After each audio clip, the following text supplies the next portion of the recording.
Intimacy erodes when conversations become transactional, touch becomes functional, time together becomes logistical.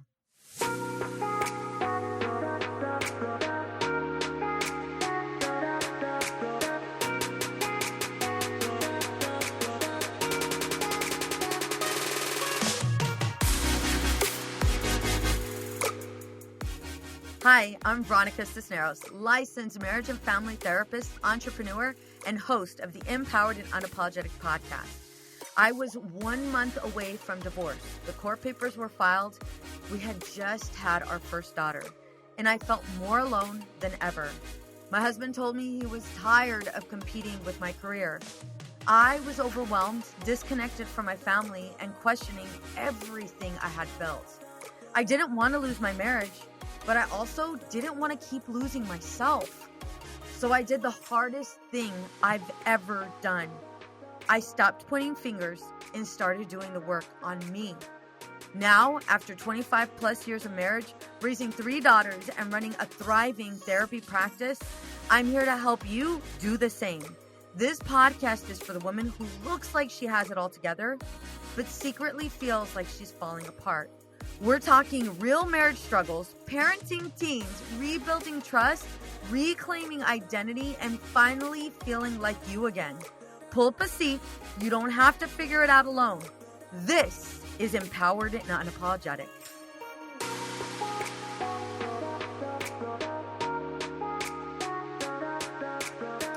January has a way of making people reflective.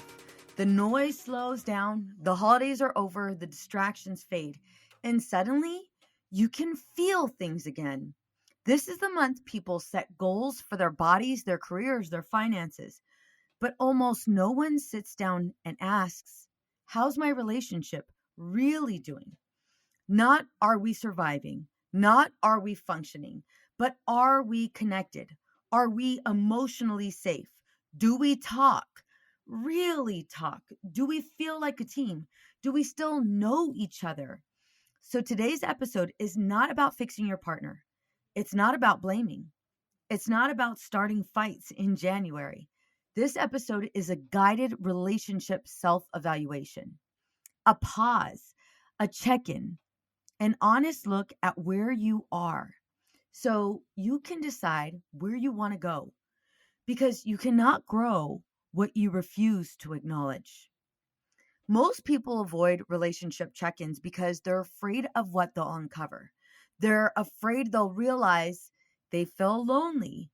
They've been avoiding hard conversations. They're carrying resentment. They don't feel emotionally safe. They've normalized disconnection. So instead, they stay busy.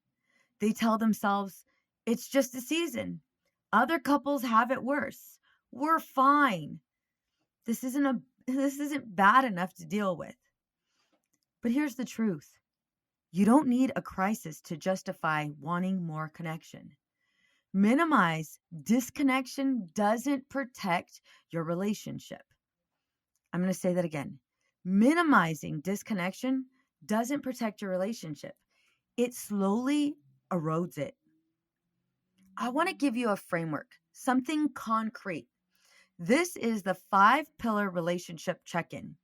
Rate each area 1 through 10 quickly without overthinking. All right, so grab a pen and paper. Grab a pen and paper right now.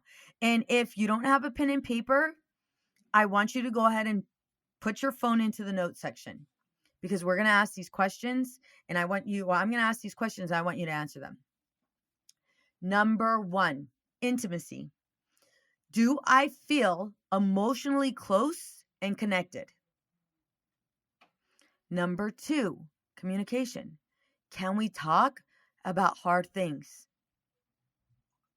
Again, yes or no? Yes or no? I want this quick. Number 3, emotional safety. Can I be honest without paying for it later? Oh, I can feel that with some of you.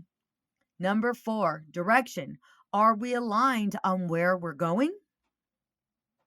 Number 5, teamwork. Do we feel like partners, especially in parenting? Here's the key. Anything under a 7 deserves attention, not panic, not blame, attention. Because relationships don't collapse from one big moment, they erode from years of we'll do that later. Let's start with intimacy, not sex, closeness. Ask yourself, do I feel emotionally connected? Do we laugh? Do we touch without obligation? Do I feel desired? And do I desire them? Let me go ahead and break this down with a real life example. A couple sits in my office in January. They say, we don't fight, we're good. I ask, when was the last time you felt deeply connected? Silence. They weren't fighting, they were coexisting. Parenting, exhaustion, work, and stress had slowly replaced intimacy. I followed with another question. When did you lose your best friend? I'm immediately met with tears. I follow it with another question. When did you stop being his best friend? And I could see their heart sinking. Intimacy erodes when conversations become transactional. Touch becomes functional. Time together becomes logistical.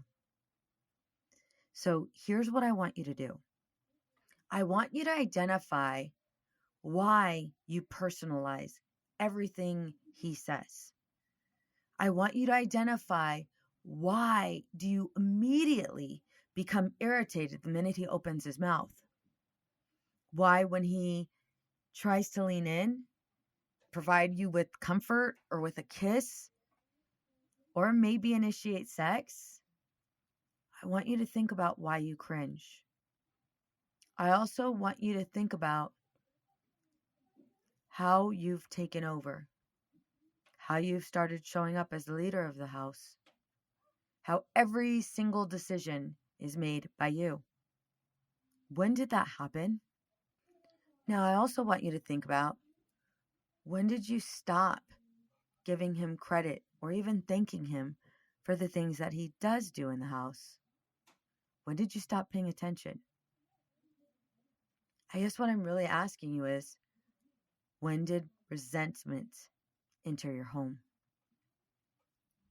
And if you find yourself immediately thinking about maybe some not so great memories, if you find yourself crying, that's okay.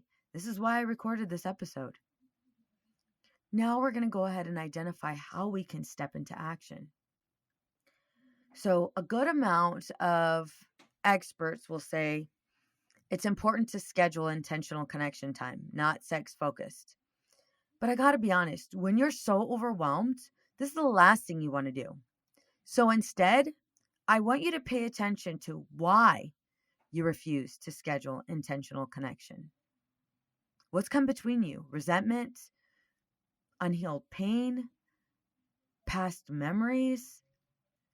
I want you to sit down and identify what that is and write it down. Next is where we start identifying, well, how do I start the process of healing? Do I need to go to a therapist? Do I need to start couples therapy? Do I need to start having a conversation with my partner where he truly knows exactly how I'm feeling? Not out of anger, not completely led by pain, but really sit down and really share what I'm experiencing and allow him to do the same thing, even if I don't agree with what he has to say, even if I have pictures, receipts, proof, and evidence that what he's saying isn't true.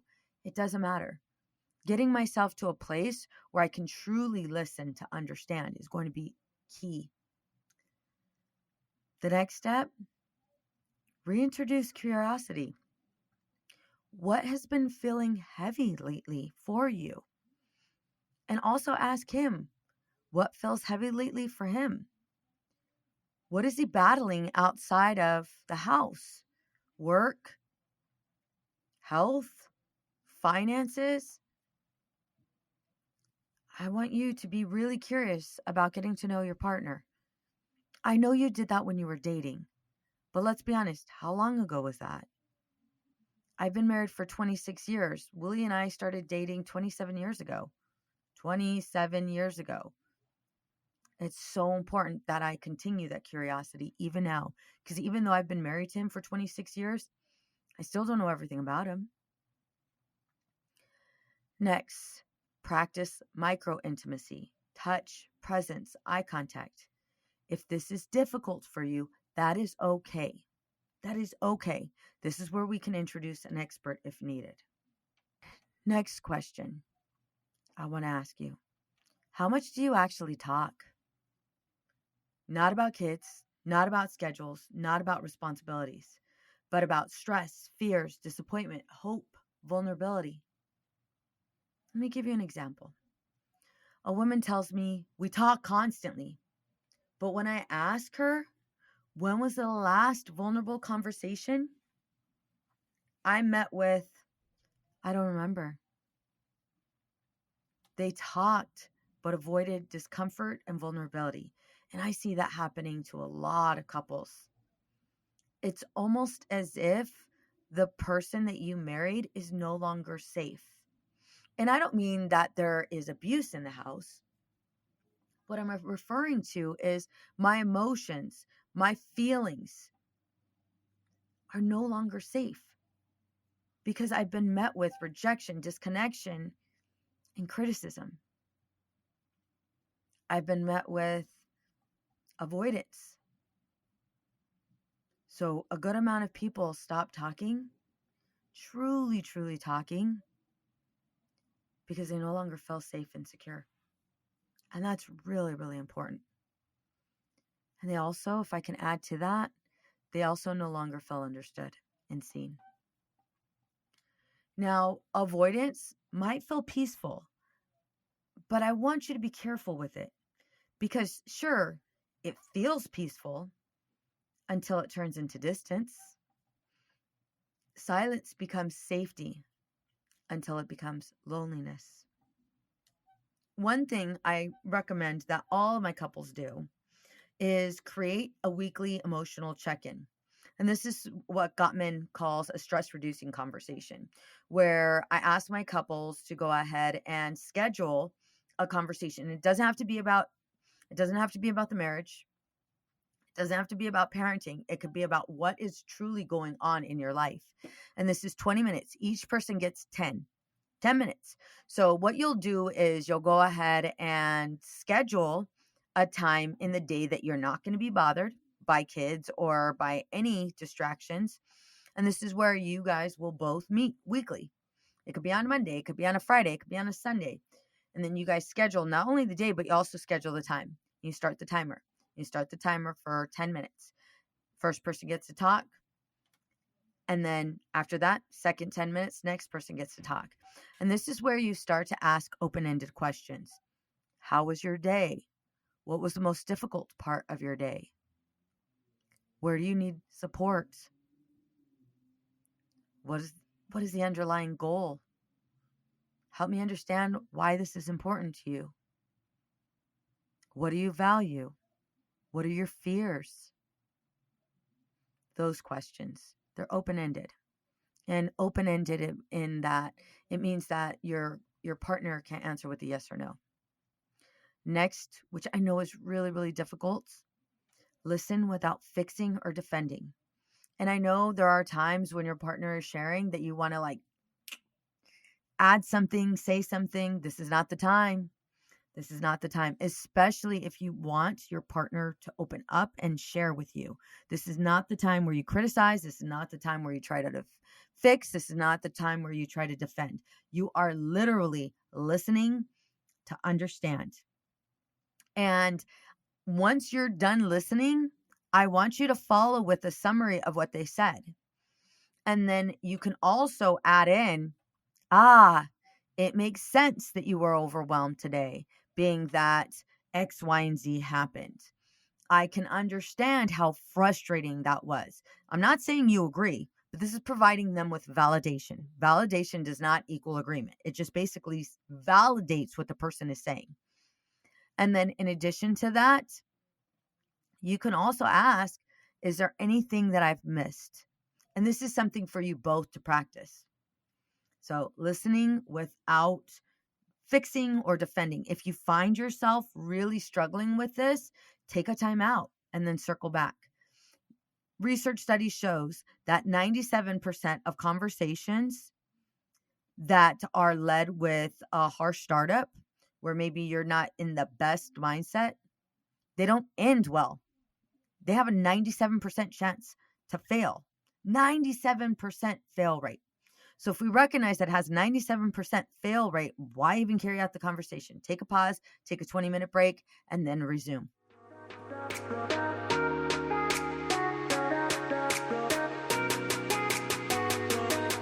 Nothing breaks my heart more than watching women pour into everyone else and feel like they've completely lost themselves in the process.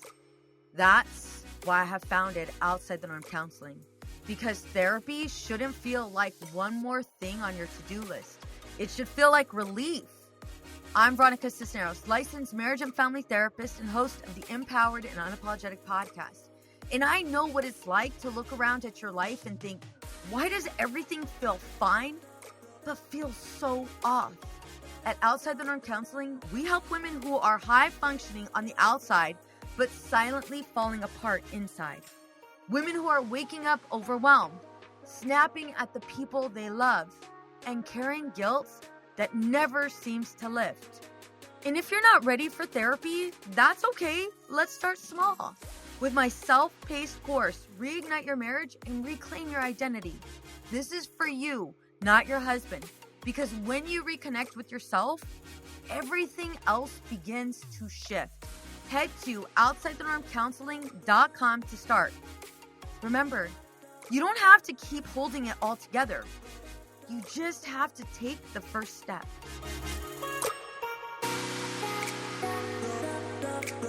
Now, emotional safety, this right here is really important. This is huge. This is so huge. Can you be honest without consequences?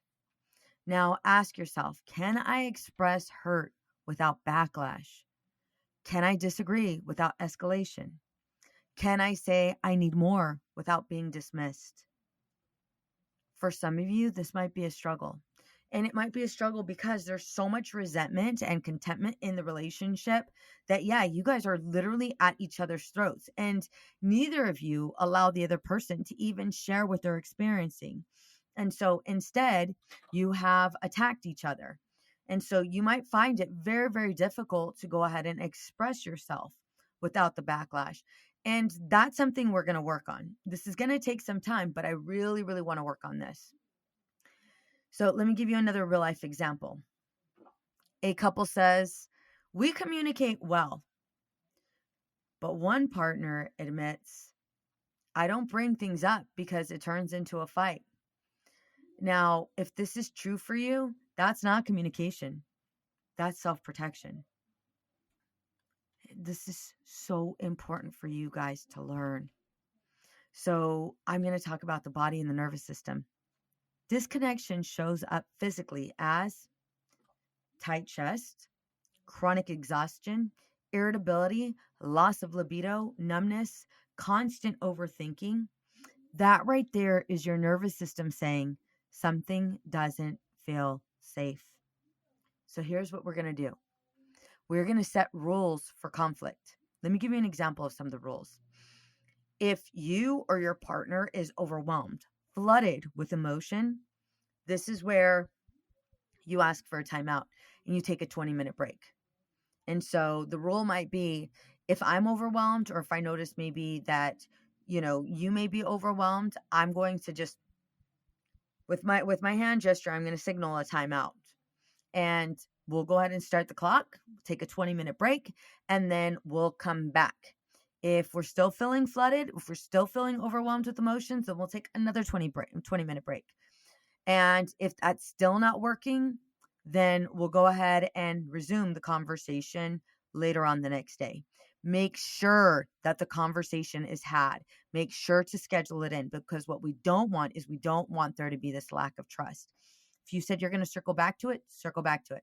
But the reason why I say take 20 minutes is because it literally takes 20 minutes for the nervous system to go from being dysregulated, which is that 1,000, right? 0 to 1,000, right? You're in that 1,000, to going back to your baseline, back to 0. It takes your nervous system 20 minutes, not 18, not 19, 20 minutes. And we have research to support that. So set rules for conflict. Validate before responding. Again, validation does not mean you agree with. Validation means that is true for you. You're basically saying, when somebody says, so a common example I'll give my clients is, remember when you were a kid? I remember when you would tell your mom, I'm hungry. And you would be met with, what do you mean you're hungry? You just ate. That's invalidating. And you might have done that to your kids as well. Listen, I'm guilty of it.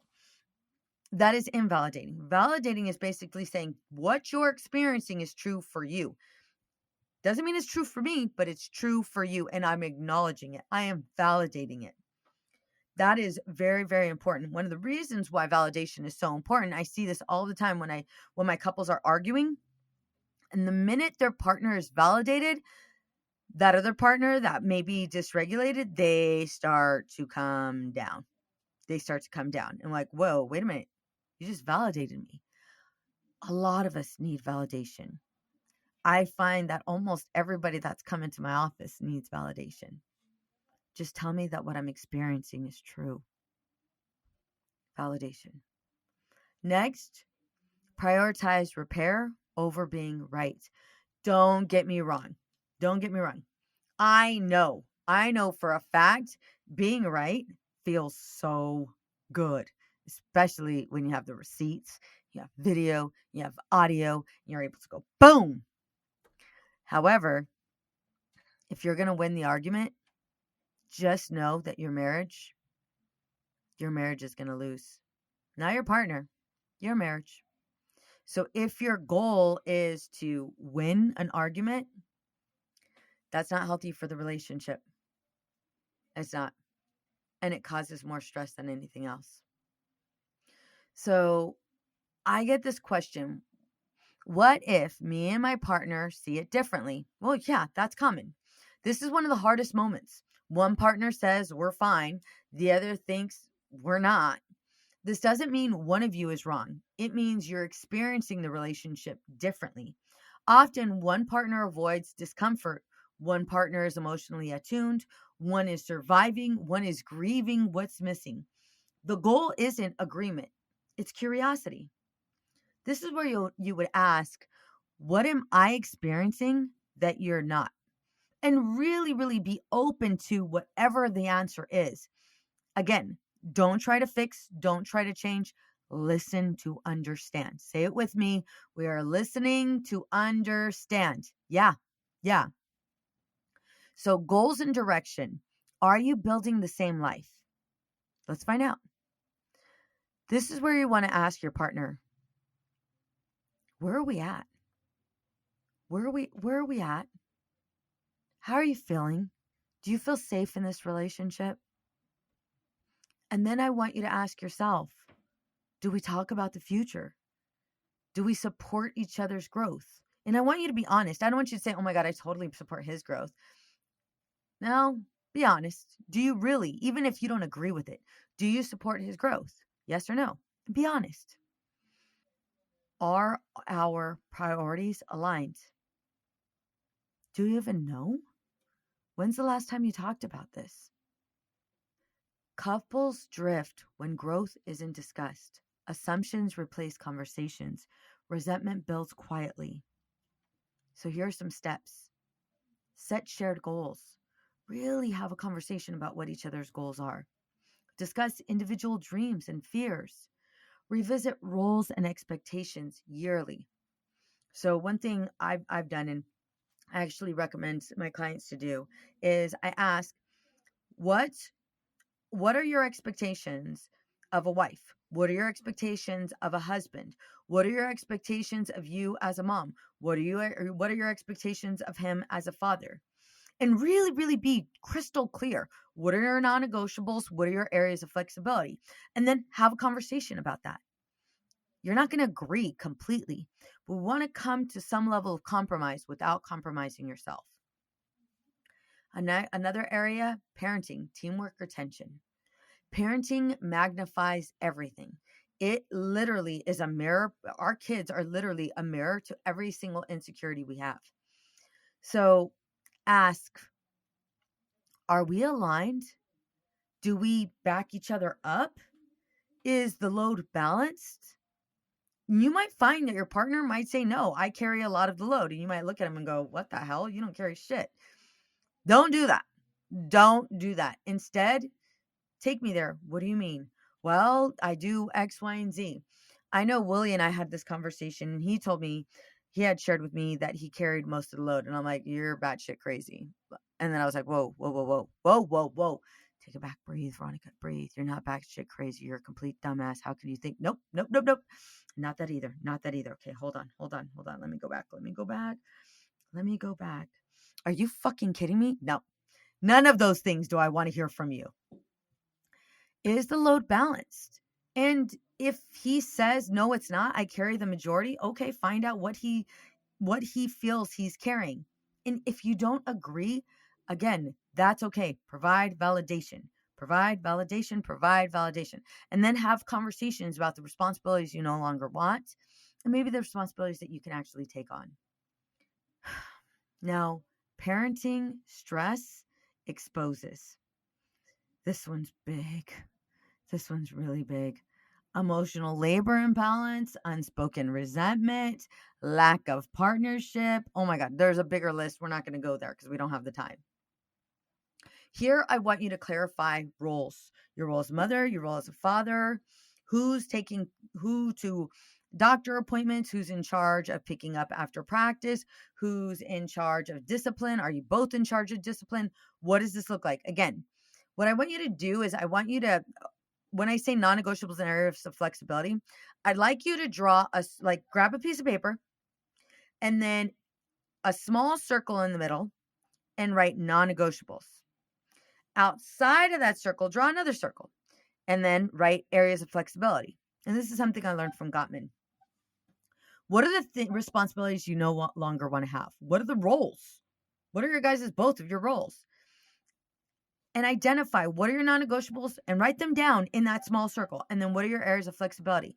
The goal is to maybe bring some of your non-negotiables out to the area of flexibility, or to set some healthy boundaries. But you both need to have a discussion on what these things are so that you are a present unified front, right? That is really, really big. Really, really big. You guys are unified. Unified. And that's what we want. So why DIY stops working, when to bring in support. This one is huge, so huge. Many couples try to do this alone and say, we talked and it blew up. We talked and it blew up. And we talked and nothing changed. That doesn't mean you failed. So if you've ever said, we talked and it blew up, we talked and nothing changed, again, that doesn't mean you failed. At home, you bring history, triggers, defensiveness, old wounds. Here's what therapy provides: structure, safety, translation, regulation, repair. Therapy isn't a last resort. It's a container for growth. It's a container for growth.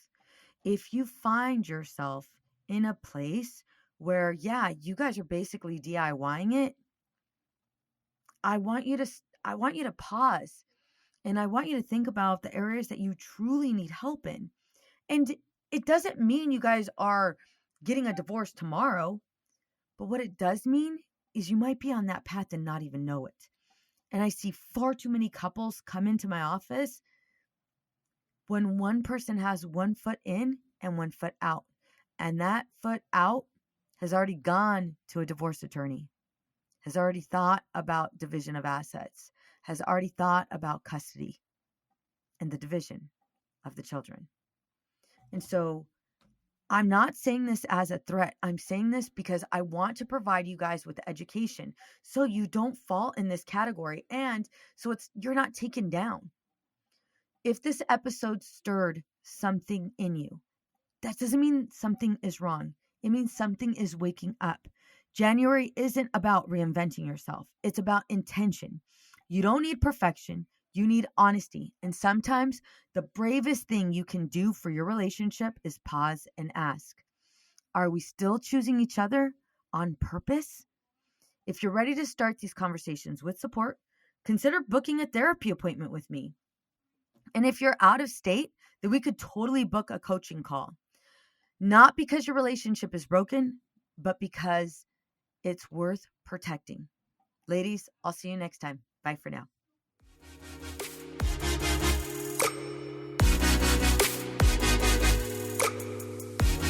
Raise your hand if you are ready to level up your marriage for 2023. Do you find that you're spending your time together with your husband checked out and in front of the TV? I know you're ready for tangible strategies that actually get you results. Reignite the spark in your marriage, have fun, and grow together. Well, I hope you have your hand raised at this minute because I have something special for you. I'm introducing my brand new 6-question marriage predictor quiz that's gonna give you personalized results to catapult you into the next stage of your marriage journey. That means you'll receive the results to where your marriage can get the best help. If you've got just 1 minute, head to veronicacisneros.org/quiz. Again, that's veronicacisneros.org/quiz. And you can take my brand new quiz, Marriage Predictor. Get your results delivered right to your email address. Again, that's veronicacisneros.org/quiz. veronicacisneros.org/quiz. What's up, ladies? Just want to let you guys know that your ratings and reviews for this podcast are greatly appreciated.